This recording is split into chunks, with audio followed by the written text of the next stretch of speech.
Good evening, everyone. I hope this finds you well. It is Sunday, September 13th, 2020, just 3 after 7 p.m. Eastern Time. For those of you who may not know, my name is Connor Kelly O'Brien. I am the co-founder and executive director of the Scranton Fringe Festival.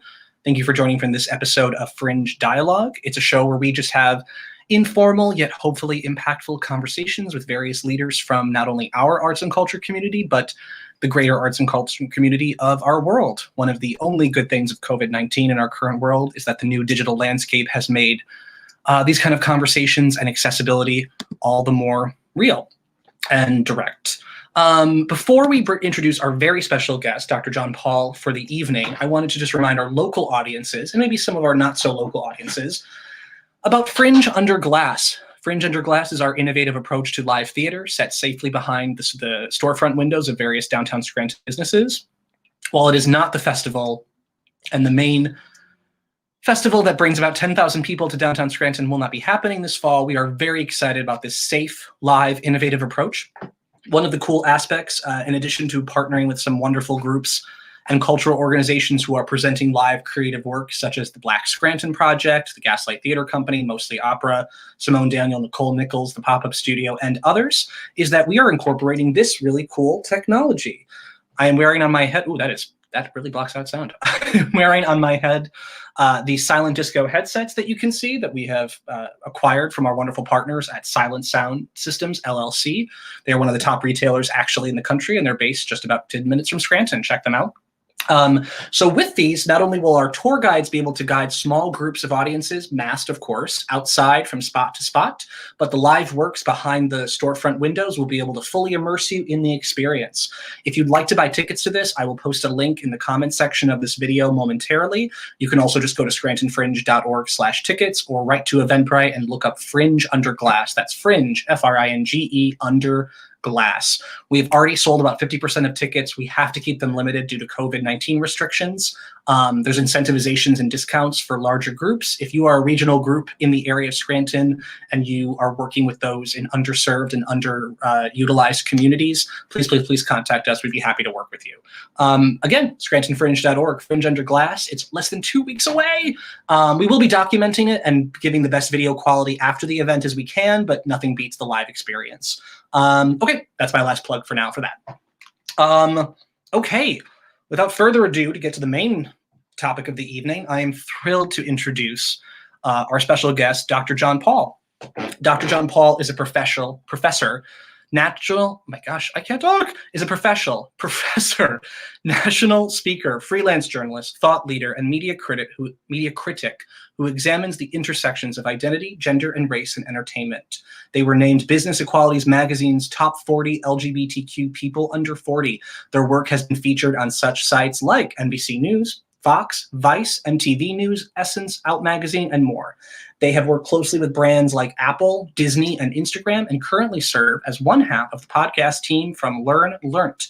In their first TEDx talk titled Unlearning Fear, they examine the importance of speaking truth to power and what it means to not only reclaim personal power, but to walk in your full authenticity.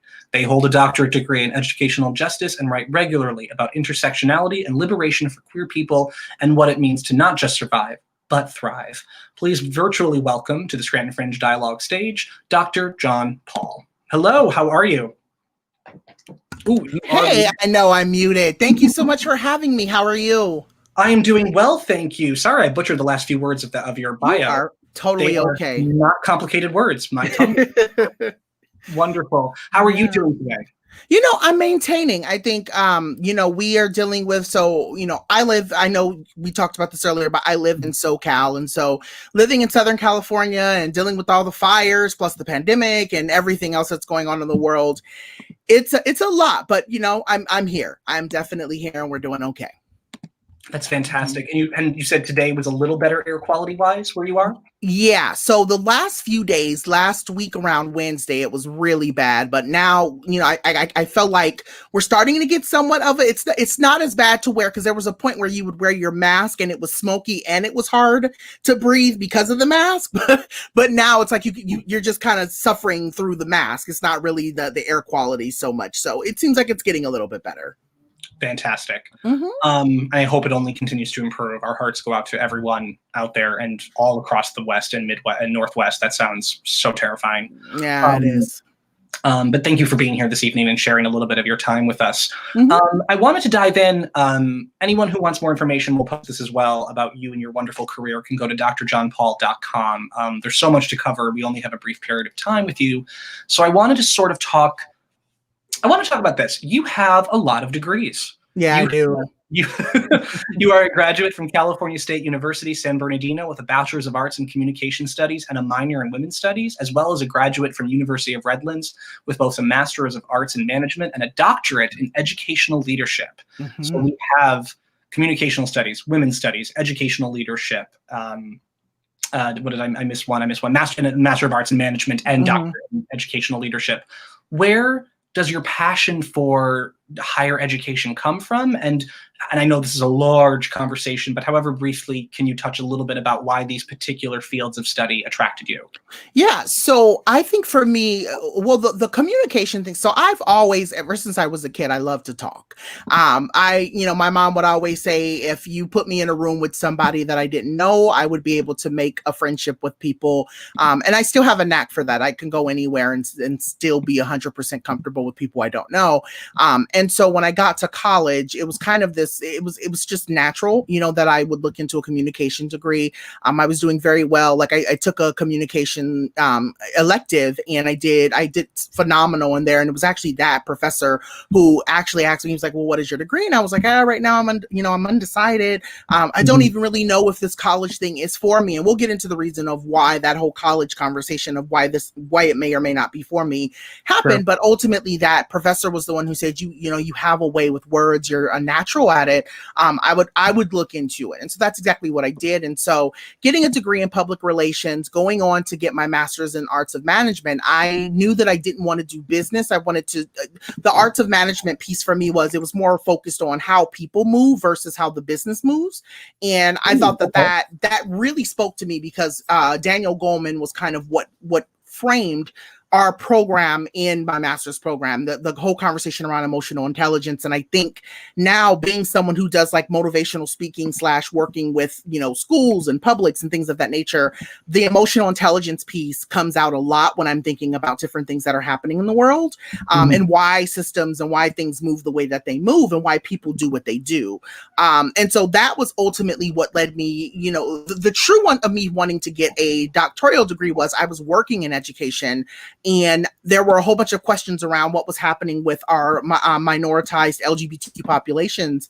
And no one had the numbers, no one had the studies, no one had the words to explain it. And I felt like I was like, well, this is something I'm passionate about. Why not go and get a degree to help be able to do that? So a lot of it stems from just me being passionate about wanting to understand systems, wanting to understand people, and wanting to understand why the world moves the way that it does. And all three of those degrees in some capacity was able to help me understand that better. Okay, that's interesting. Thank you. Yeah. There's a lot we could dive into that. Particularly, I kind of want to hone in on what you said a little earlier in your last part of that conversation when you mentioned, would college even be for you at all? Right. That's quite a shift from going from is college for me at all to flash forward, you now have 3 degrees, including a doctorate. Right. Can you tell me a little bit about why you felt that way in the first place? Yeah, well, I mean, so the biggest thing is, I think it's funny because when we first connected, we connected around this whole conversation of both being raised Jehovah's Witnesses. And I think me now no longer, it's been 16 years since I've left the organization. And in some capacity, there have been articles that I've written. There have been videos that I've been in. My TED Talk, a big portion of my TED Talk was me talking about what it was like the night that I actually met with the quote unquote brothers of my organization to leave, to basically tell them I wanted nothing to do with the organization and to basically leave me alone. And that a big part of that was, and I shared this with you a little bit earlier, was that in the organization, as awful as the organization is, there were some really good things that I picked up. I picked up that, speaking was really good. Lily, please go. Sorry, my cat is whining. That's okay. Life goes on even when you're working.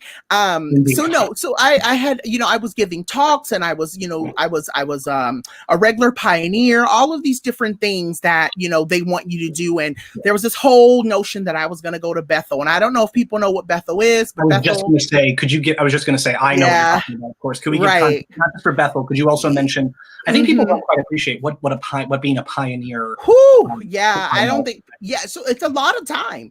When you're a regular pioneer, so I want people to put this into preface. I was not only going to school as a teenager, the typical, 8 a.m. to 3 p.m., but right after school, I was getting out of school and knocking door to door, Monday through Sunday. I was spending at least 4 to 5 hours out in the field service after school, and then still working part-time. So there were a lot of things that then also they're still studying, and then they're still, there's all these other things that come across, like you're basically being trained to you're operating at basically all cylinders for me as a teenager were firing. Like I was operating on every single cylinder.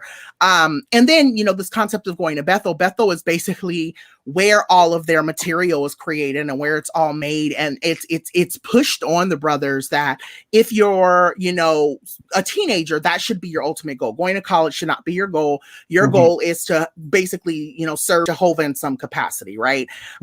And when I got to be about maybe 16, I had always had this passion for wanting to go to college because I know my mom had started going, but she ended up stopping. And I would go to class with my mom all the time. And I was always so enthralled with what my mom was reading or what was happening in the school or at my mom's college. And so I said, I really want, I saw what was happening, in television. And I was just so fascinated with going to college. And basically, at 17, I said, that's what I'm going to do. I'm going to go to college, and I want a 4-year degree because, again, I grew up extremely poor. I grew up in a situation where people kept saying, oh, well, if you put your trust in Jehovah, everything will work out. And I was going, yeah, I don't know how I feel about that. I actually want to be able to eat. So, going to college for me felt like it was an escape in a way. And I ultimately decided that that's what I wanted to do. And it offered me a lot. But the biggest thing was, the perfectionism that you grow to acquire as a Jehovah's Witness was starting to radiate in my own personal life. And I think that's what happened when I got to college, was that I basically just started to beat myself up for not living up to all of these perfectionist expectations and pieces that were built inside my head.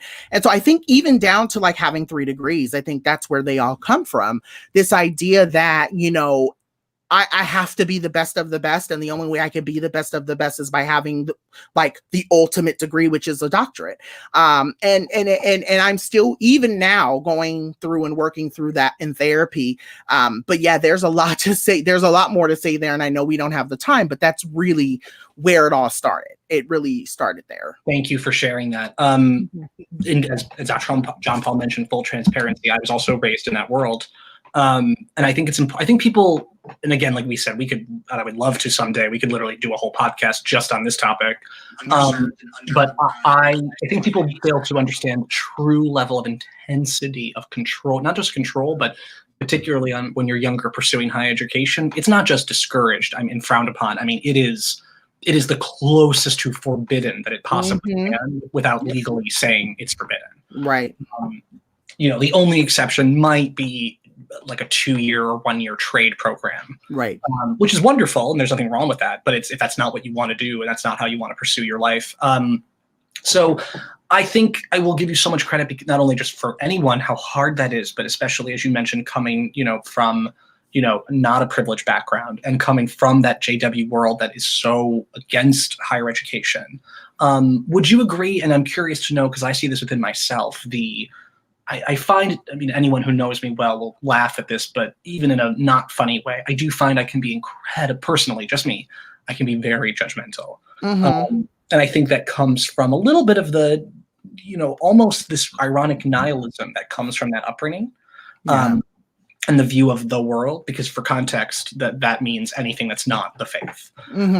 When you're growing up, do you ever see that manifest within yourself? Because you've done so much of your work is about the support of others and the elevation of other communities. Yeah. So I'm curious to know, has that been something you had to overcome, or was that never really a challenge for yourself? You know, it was maybe the first few years when I got into college. When I got to college, I was introduced to so many different things. And I think that it was really, in a weird way, as small as San Bernardino, and I say small in a quotation sense, San Bernardino is very much redlined in the sense that the people who live at a certain part of San Bernardino, they stay in one area, and the people who live in another stay in the other. And it's very much kind of that way. And so it was very small, quote unquote, in the sense for me, because growing up, I stayed in the area I was supposed to stay in. And so when I went to Cal State is in a different part of the city. I was being introduced to people who were from all over the place, you know, from New York. I was being introduced from people from Florida. I was being introduced from people from Beijing, China. Like people were everywhere at my institution. And so when you meet people and they have a different perspective on life than you, and you're raised thinking that your way is the only way to think, it's very easy for you to fall into that mindset that you know the best and everything you know is only it, right? And so then it got to a point where people started to challenge me, including my instructors. You know, I would raise my hand and I would have a thought. And I think where the ice, you know, around my world cracked was actually in a class with a professor specifically. You know, he had, in one of our assignments, we were basically told, I think it was actually I don't know if it was a theory. I don't know if the whole course was around theory, but I think it was it was a theology class. We were talking about theology and all these different things. It was an elective. And one of the assignments was to write about what we believe to be true and why. And so I had got into kind of all the gist of what I believe and all of these different things. And my professor asked me, basically the response he put on everyone's paper, is this something you believe, or is this something you were taught to believe? And when I was able to kind of unpack that a lot of the stuff that I believed to be true were things that I was told versus things that I truly believe, that's where the judgmental piece of me kind of fell. It started to kind of crack and start to fall apart, because I was going, well, who am I to judge anybody for having different beliefs when I don't even know what the hell I believe, right? And so it became a real kind of me having to uncover / unpack this idea around what I truly believed. And when I realized I didn't have a belief, I didn't believe anything to be true, it became very easy for me to say, you know what, I'm not going to pass anything off on anybody else, you know? So that's kind of where my whole journey kind of started, with kind of removing myself from that, you know, Jehovah Witness mindset per se. Gotcha. No, I agree with you, and I hear that. I wanted to talk a little bit about shifting gears a little bit further down the line in your current journey and your career path. You do a lot of, you're hired quite a bit for a lot of speaking engagements and educational opportunities, both at college and institutions, or doing other things more like TEDx talks. Can you tell me a little bit about, let's maybe focus particularly, or these companies, and let's focus a little bit more on the higher education, and when you're brought in, and talk a little bit about where do you see COVID-19 aside, or perhaps included if you feel it's important to discuss. But where do you currently see higher education in its world, in the place where it intersects both with Black America and the experience of the LGBTQ America? Yeah. And where do you personally like to place yourself within that conversation to help, and also to be more supported yourself? Yeah. So, you know, asking this question, I've reflected on this a lot, even as someone who's currently teaching. You know, I've kind of reflected on, you know, how can I maintain the same? The reality is that, you know, nothing is the same anymore. That's kind of what I've come to terms with, that nothing is the same. And I think what's happening in education, and I think what's actually happening around the world, whether media gives it the iterations that it should, or acknowledges it the way that it says. So basically what I'm learning is that privilege is people are starting to understand privilege in a different way. And when I say that, it's not about who has access to privilege, it's about the ways that privilege benefit people.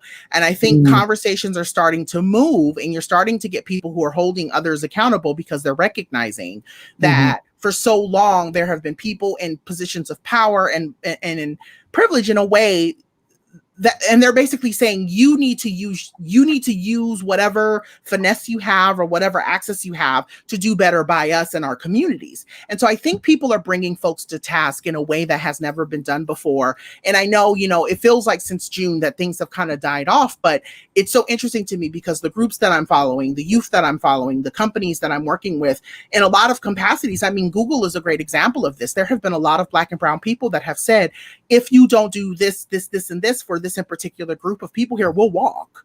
Right. Mm-hmm. And I think that that's the thing that's happening. Even with students, you have students that are, asking for, they're asking for their presidents and things of that nature to step down.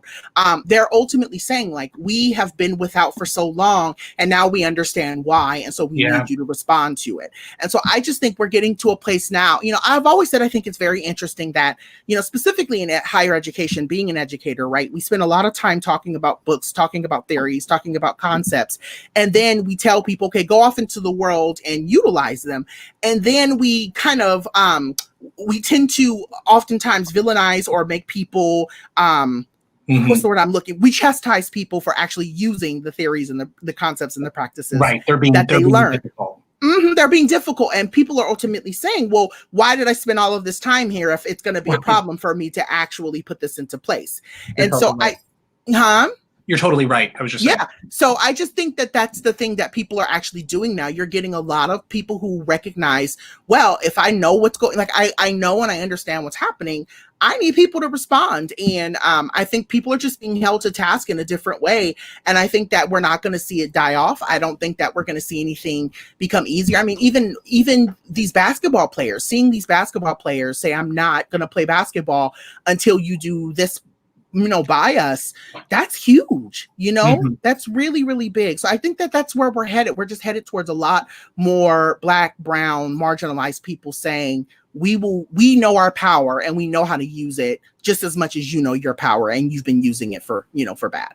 Right. In a theater, arts, and culture world, I mean, there's so many. The one in particular that I've been following very closely is We See You, the White American Theater Movement. And anyone who wants to follow WAT, White American Theater, We See You, especially on Instagram, I've been following them. And something that they've been doing so well is that they're literally, it was so beautifully transparent and systematic where they listed these, most of them are larger New York institutions. Some are regional though. And like today, for example, I just saw like they've been publishing the photo montage of all the executive leadership from these various organizations. And there's something so strikingly powerful. I mean, you could have told me that 90% of the actors union leadership is white, cisgender, and I would have been totally not surprised. But to see it like broken down like that, it's so there is absolutely no there's no not acknowledging it. It doesn't mean that these institutions are necessarily going to do the right thing. Right. But there's absolutely no, but I mean, and they've been doing that. They've been documenting, like, we sent them X, Y, and Z on June 10th, and we have not received a reply as of, August, whatever the date was before they received their reply. And so it's I think it's interesting because it's not just bringing these institutions of power to task, but it's documented forever how long it took them to respond to X, Y, and Z, or how long it took them to then in turn execute the statements they made, and as like just the breakdown of that process. There is something I even before we had this conversation, I noticed there was something very academic about the process. Like it seemed to almost it's literally following like a scientific method or an academic based structure. It's interesting to see that kind of voice behind structure behind these powers. You also have a podcast that I mentioned. I do. In your bio. Can you talk a little bit about it?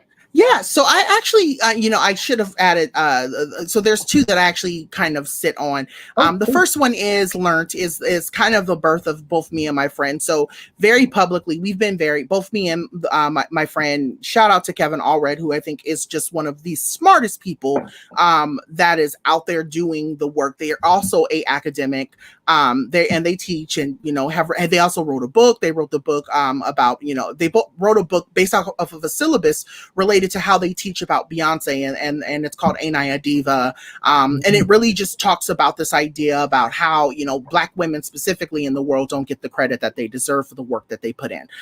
Great book. I just wanted to plug that, for them. But ultimately, Learn is kind of, our tagline is where entertainment meets academia. And that's really what it is we look at the different lenses of we look at the different lenses and concepts and theories and ideologies related back to like the scholarly world, but we kind of look from it from like a pop culture lens.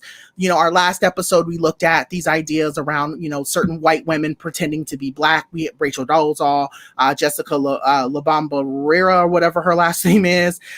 Very much kind of that. We talk a lot about what does that mean? What does it mean for the larger scope of the world? And we also, we oftentimes like to talk about kind of things that are affecting our students, specifically thinking about the racism and the anti-Blackness that's found in academia as a whole. So very much that. It's a very, very thought-provoking. And what I will say before I talk about the other podcasts that I do work with, what I will say with this podcast is that we're not a podcast where we just talk about the problem. We are a podcast where on our syllabus, we talk about the issue, we talk about the effects of the issue, and we talk about how it can be rectified. And so that is one of the things that we're very intentional about, is making sure that if you're going to take an hour to listen, that you can actually take something away from the conversation versus just hearing me and my colleague, go off for an hour and a half to 2 hours about absolutely nothing. So we're very intentional about that. The other podcast that I sit on is called Jim Lenihan and Friends. I am a friend. And we talk kind of the same thing. We highlight a lot of folks who are doing great work.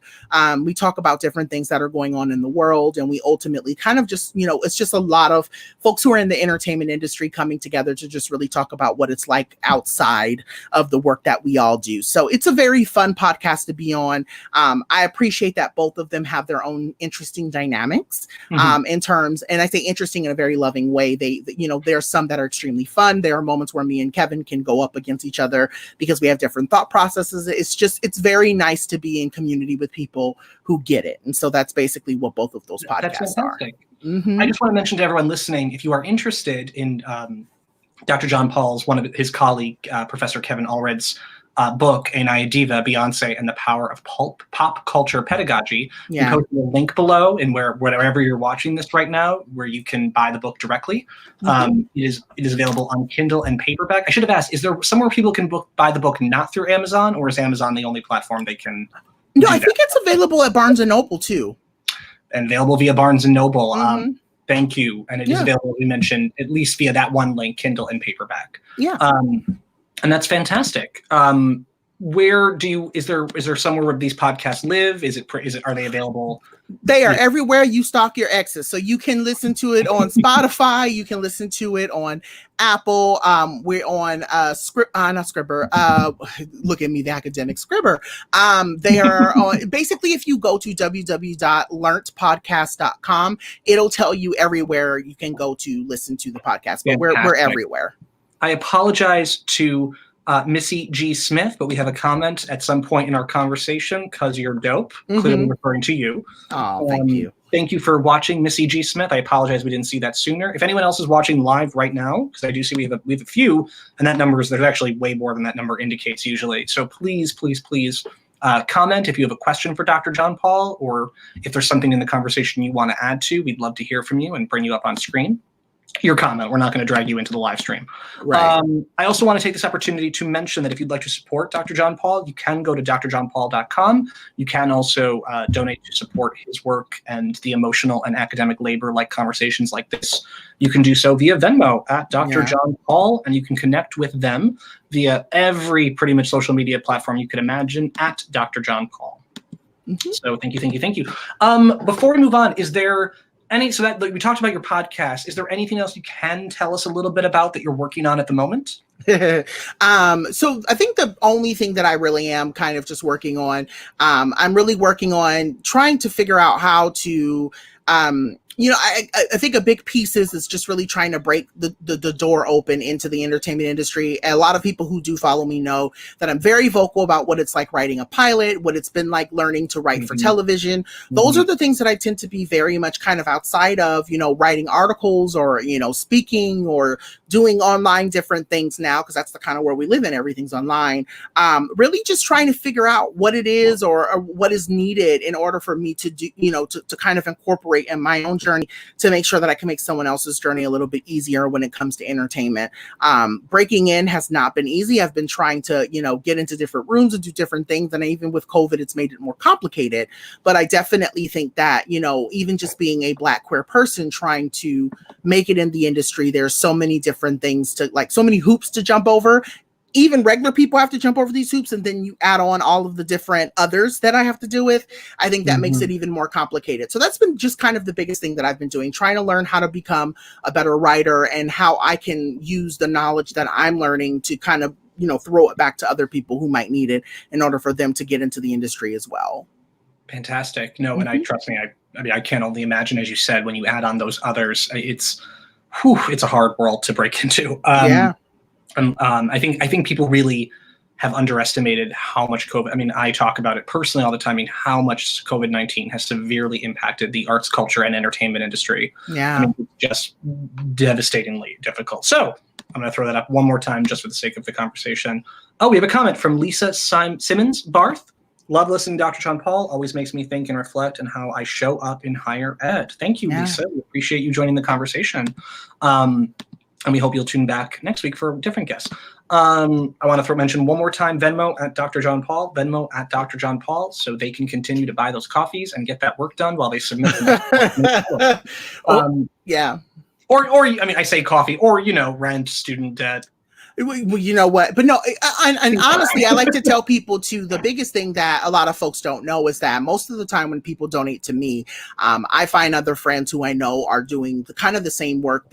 Awesome. It's very much a communal Venmo at this point. And I say that very lovingly in the sense of I know some of my Black trans friends who are on the front lines that are still doing stuff, trying to make sure that they have money to eat and things of that nature too. So I always tell people it's not just about me, it's about my community. And there are a lot of folks that I could name, off the top of my head who are part of my community. But I think beyond money, I think the biggest thing that, kind of like what Lisa's saying, I think that there are so many individuals who listen to me talk or read my stuff or follow me on social and interact with me on different things. And it's really just about, me continuing to be able to do the work that I do so that way I can help enlighten people's, walk to make sure that they can see, not only just hear, but also see what else we're dealing with as well. That makes sense.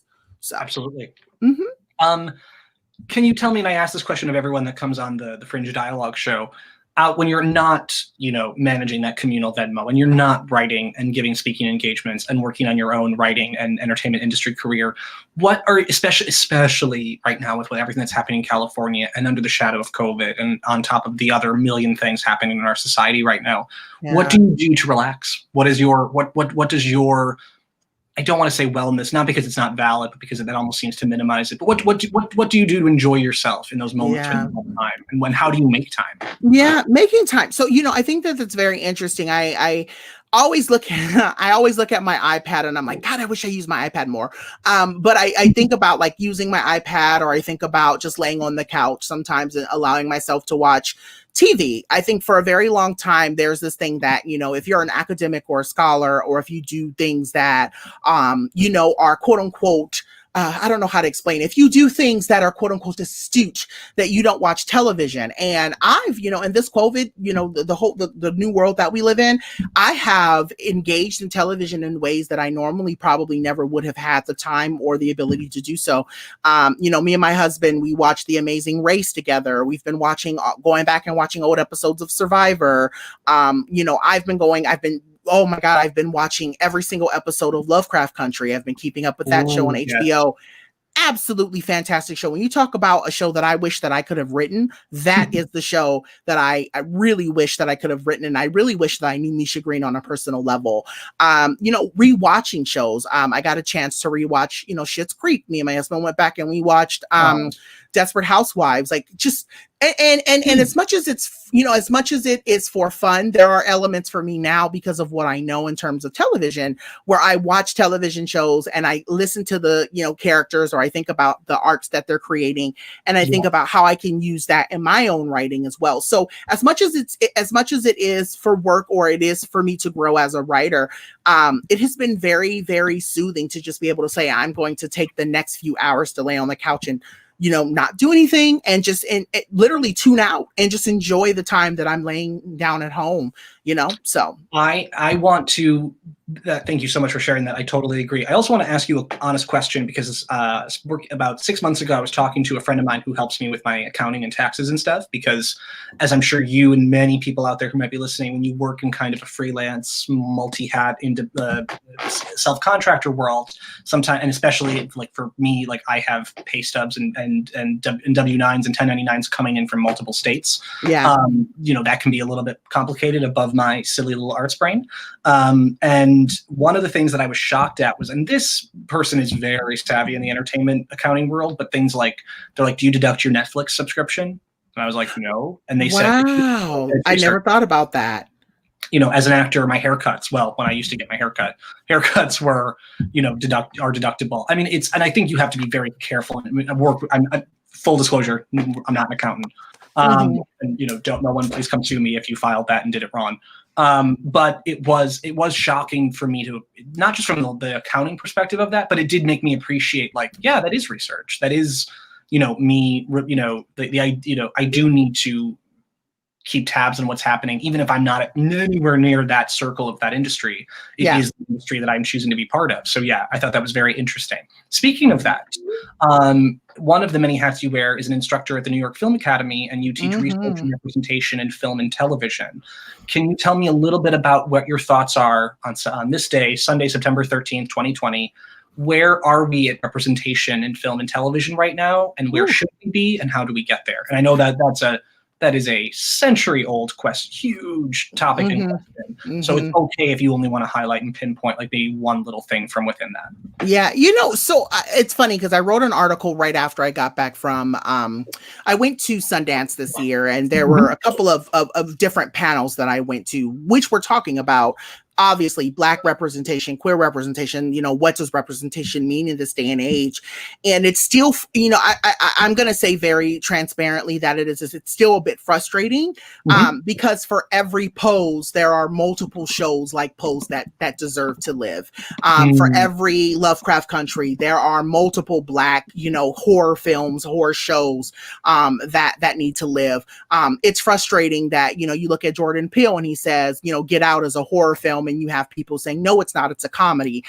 I think where it is for me right now in terms of entertainment representation in television is that you still have very much a lot of power and privilege. When I say this, and I'm just going to say it bluntly, you still have a lot of white executives who have their hands in what makes it to the screen and what doesn't, who gets to get in these rooms and who doesn't. And then ultimately what stories get to live and what stories doesn't, and it's just frustrating. When I say frustrating, I don't say frustrating in the sense of, I'm upset about it.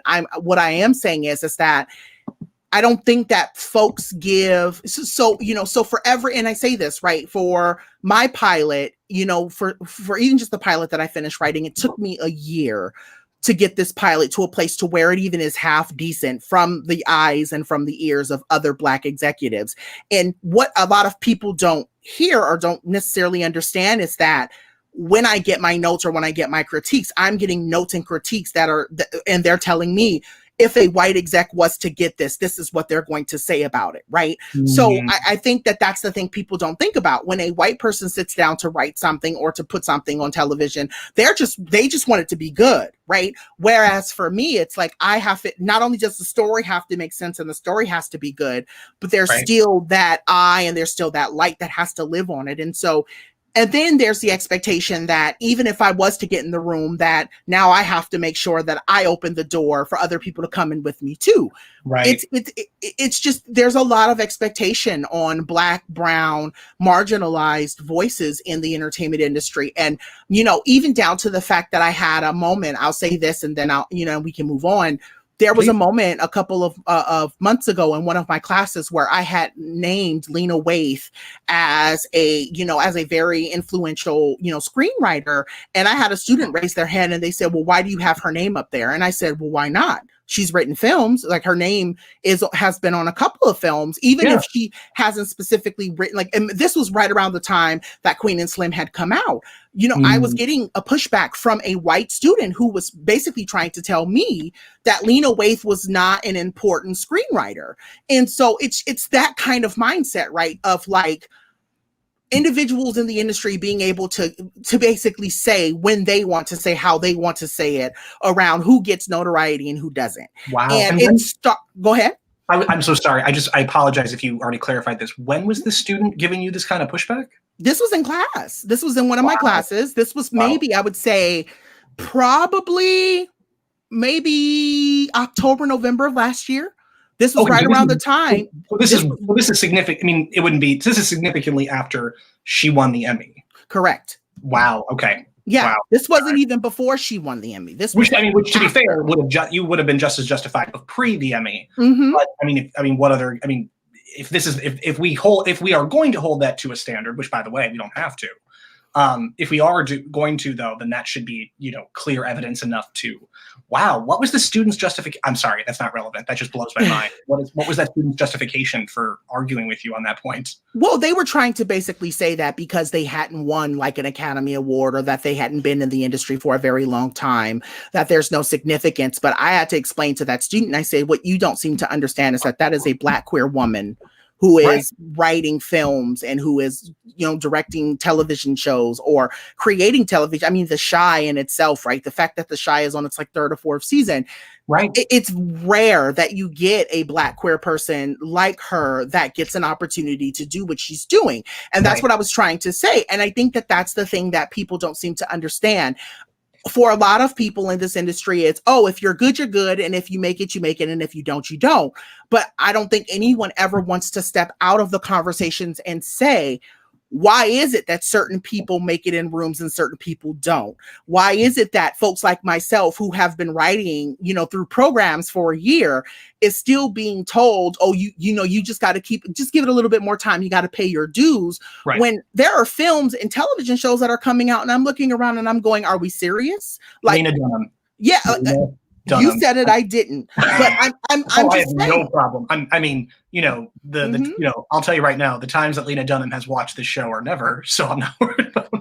But you're right. I'm sorry. I apologize. I did not mean to interrupt you. You're not interrupting. You're just saying what's true. And that's the thing. Like, I sit and I watch television shows, like, as much as, and again, I try to be cautious because I don't ever want it to seem like I'm slating anybody, but I'm just saying, like, in my mind, like Ryan Murphy, he's another queer writer, and there are some things that he has done extremely well. There are some things that I think that he's done that are not the best. But what I'm saying is that Ryan Murphy's get the freedom and the autonomy to do what they want in the industry, because even though he's queer, he's still a white queer person, right? Mm-hmm. I don't get that same liberty. Stephen Canals doesn't get that same liberty. Lena Waithe won't probably ever get that same creativity, in this sense. And so these are the things. Justin Simeon, another queer writer / screenwriter, like these are people that I know who are saying, we want the autonomy to be able to just create. Like, that's the thing that I think is the most frustrating, is that for us, it's when we create, we constantly have to create with purpose. Whereas other creators, and I say other in the sense of being white or, white cis, they get the opportunity to create just to create, whereas we have to create with purpose. And I don't understand why. I don't. Right. And you're absolutely right. And I think that just to give people a deeper appreciation of it, as you touched upon before, that, in the creative professional process, like you said, everyone's going to deal with people and, executives and I like to call the tweakers, the people whose job apparently is just to tweak, whether it's your script or once you're on set or once it's even been, in the editing room. And that's an understandable part of the process, but I can only imagine how much that's magnified, when you're a Black, brown, or marginalized creator in that process. And I wonder how many, and I truly will say there's no right or wrong once you're put in the situation, because it's an impossible choice. I wonder, as you mentioned, like, they have to get in the room, getting in the room, proving to be in the room, proving to stay in the room. Then they have to open the door, then being in the room.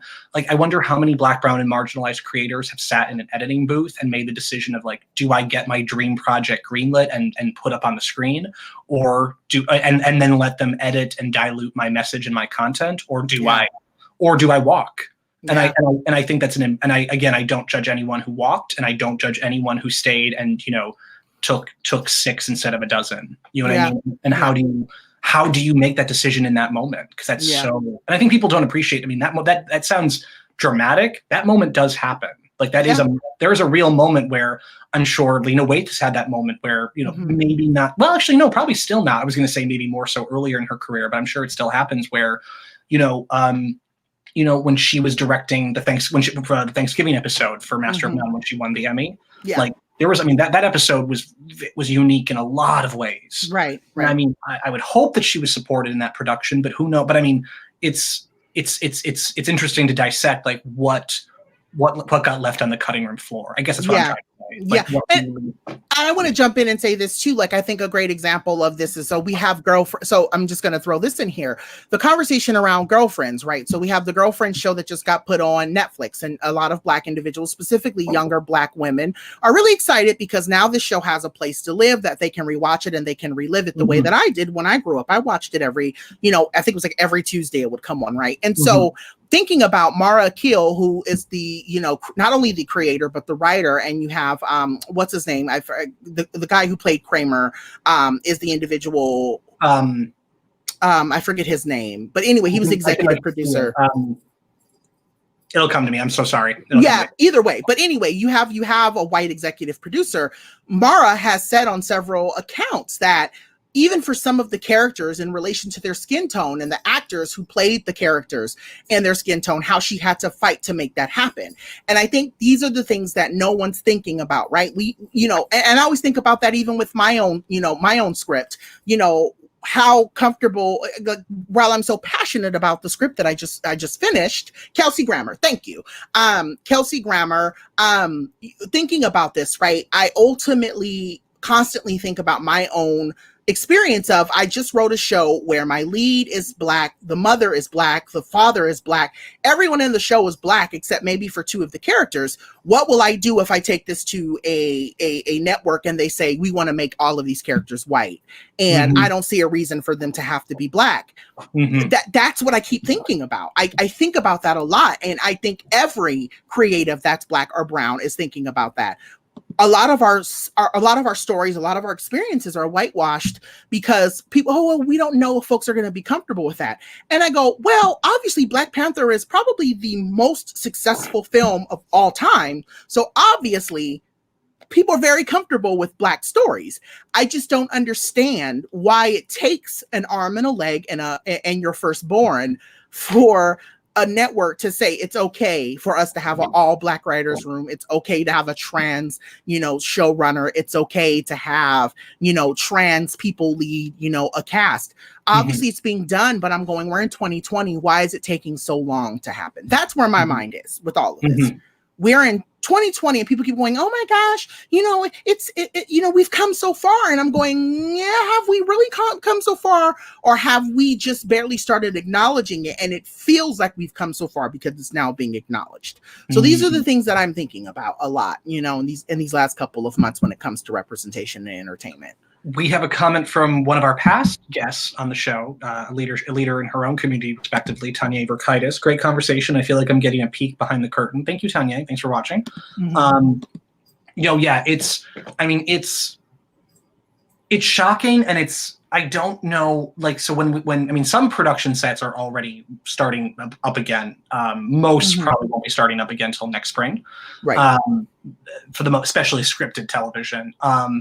I mean, I know people that have, I mean, the list could go on and on and on. I know people who are, you know, in some of these writers' rooms, or production assistants, or, you know, executives. And I think something that you touched upon is so important, is that, you know, while it's wonderful to have, you know, a diverse mix in the room, especially for a lot of these stories, it's not just about who is the writer. It's about, like, is there you know, a Black female, or a Black queer female, or a trans, or a Black queer, you know, trans, you know, showrunner who is, you know, I can list, I talk about this in every realm of my work, whether it's nonprofit or the theater or the small film and television roles I've been fortunate enough to have, where I can list you 1,000 women, and many of those women of color who, you know, are my directors or my costume designers or my, like, the people I directly dealt with. I could maybe name you 2 women that actually signed the check. Like, who were the people who, and which, I mean, and that's, let me be clear, there's nothing wrong with not being the person who doesn't sign the check, but at the end of the day, It's rare. It's rare. It's rare, and I can only imagine what that's like to be a person of color on that set, and knowing that if even before something happens, if God forbid there was a problem, minor or major, I have no one who can they might sympathize, but truly empathize with me to go to. Right. There is no, like, where do you, how does a community grow when none of your elders of your community are in the room? Right. And that's been the biggest thing. And I think I'll say this. I think, I don't want to speak out of turn, but I think that, I think I can't think of his name. I can see it, but I can't think of it. But ultimately, there is the individual who wrote the show My House for Vice, Bratton. I think I could just see his last name is Bratton. He basically said that the director / creator of the show My House on Vice, he basically had made a note that being a Black queer creator, that oftentimes it's like, once your story gets into a room where people buy into your story, they like to kind of keep you outside of the story. And I think that's the thing that I'm really kind of speaking about within all of the work that I'm doing. When will we genuinely get to keep our stories the way that we want to keep them without feeling like we have to kind of be outside of our own stories? And I think that's the thing that has been so frustrating / interesting to me in my journey, is really thinking about how much of myself can I allow myself to be on the page versus other individuals that I know, who are writing scripts or shows or movies or whatever the case may be. A lot of times it's kind of like, yeah, this is art, and that's it. But for me, art becomes so complex because there's so many different pins and different pieces that I have to think about as I'm creating my art. And it's just, and then the idea of being fearful that one day I'll be kept outside of my art. That's the thing that really scares me in this journey. And I'm not saying that I'm going to quit anytime soon, but right. I think I just really want folks to understand that when we start talking about representation, my biggest thing has been, when will we get an opportunity to truly be in the rooms with our stories and keep our stories the way that our stories are, without feeling like we have to sacrifice some of it for some exec who believes that they have a better reign on our story than we do. That's where my mind is. Right. And as you mentioned and touched upon before, while it's a horrible motivator, you would think that these executives would be motivated by their prime directive, which is, capitalism, money, right? But as you mentioned, though, I mean, how many more, top ranking box office hits does Jordan Peele have to, create? How many more, Marvel superhero cinematic films, like Black Panther, have to be made before, the black and brown and marginalized dollar is even respected. And it's not okay that that's the lens in which we're going to value things and which we're going to, create things. But if that is their lens, I like you said, it just doesn't make sense. There's just not a tangible. So, yeah, and as we talked about much earlier in this conversation, I think a big thing. Did you see, and I apologize, we didn't talk about this earlier. Did you see the announcement the Oscars made about the Best Picture category? So I didn't give that a lot of energy. I was actually in the midst of doing something else when that announcement was made. And when I say doing something else, I wasn't able to actually read into it or look into it the way that I wanted to. And so I'm aware of what I think it is, but I've seen a lot of people react to it in a very interesting way. So, okay. Has there been a, so just to give everyone a little bit of a background, the new guidelines aren't, I'm pulling directly from a New York Times article, by the way, just so everyone knows that I'm not an academic researcher. The first set of stipulations, grouped as Standard A, has already earned the most attention, and with good reason. It's meant to encourage diversity in front of the camera for an industry that still defaults to white actors. To satisfy the demands of Standard A, only one of these three criteria needs to be met. Okay, so keep in mind, I'm going to read three criteria, but technically it only has to meet one of these. At least one actor from an unrepresented racial or ethnic group must be cast in a significant role. I'm curious to know what significant means. The story must center on women, LGBTQ people, a racial or ethnic group, or the disabled. Or three, at least 30% of the cast must be actors from at least two of those four underrepresented categories. Okay. So, that's a start, I guess. That's right, but it is a start. But my thing becomes, yes, I always tell people this. The thing that's so interesting about white supremacy is that it operates the way that it works. It works because it's invisible on purpose, right? So those are definitely not my words. Those are Eric Deggans' words, but I definitely think about it a lot. I find it interesting that I'm gonna while we're putting these pieces in place. I will be interested to see how certain white executives work around it to make it still work the way that they want it to work. That's what I'm worried about. I'm worried about, like, while they're putting these things in place, I'm still in the mind of going, is this truly going to benefit me and my people? Or is this just being done as a way to make people feel better about saying, oh, well, look what I did. I did this. I did that. Right. And I don't see what the big idea is anymore. I don't see what the big ordeal is, so it makes me roll my eyes. That's really what it comes down to. No, you're absolutely right. Is it right? I think a lot of it's framed as, is this the start of a conversation, or are you trying to dust it off? Yeah. I did something today. Yeah, absolutely. Okay. That's totally valid. And I will tell everyone, there's more to that. There's more parameters for, that was the front of the camera.